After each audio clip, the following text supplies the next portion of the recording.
L'antisionisme est une des formes modernes de l'antisémitisme.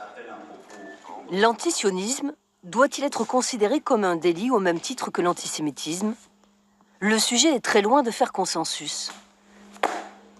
Jean-Jacques Gandini est un fervent défenseur des droits de l'homme. Toute sa vie, cet ancien avocat a combattu l'antisémitisme.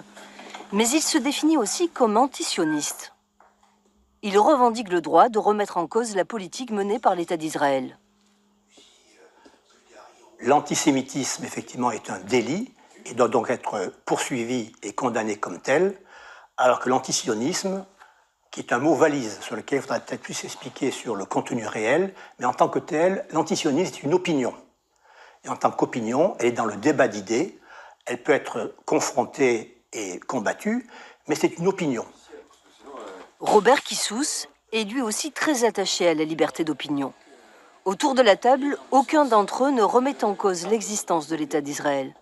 Mais il condamne sa politique d'expansion et de colonisation dans les territoires occupés. L'antisionisme, comme le sionisme, est une opinion politique. Robert Kissous est juif, laïque et athée. Pour lui, il est essentiel de pouvoir critiquer la politique des États sans être poursuivi en justice. Je veux avoir le droit de critiquer tous les États pareillement sans qu'il y ait une exceptionnalité pour Israël. De même que je critique la théocratie en Arabie Saoudite, de même que je critique tout ce qui se passe contre la femme là-bas. Je prends l'Arabie Saoudite, je pourrais prendre d'autres choses, c'est pareil. Mais ce que je veux dire, c'est qu'il ne faut pas faire d'Israël une exception. Le vrai danger est là. C'est ça qui peut nourrir l'antisémitisme.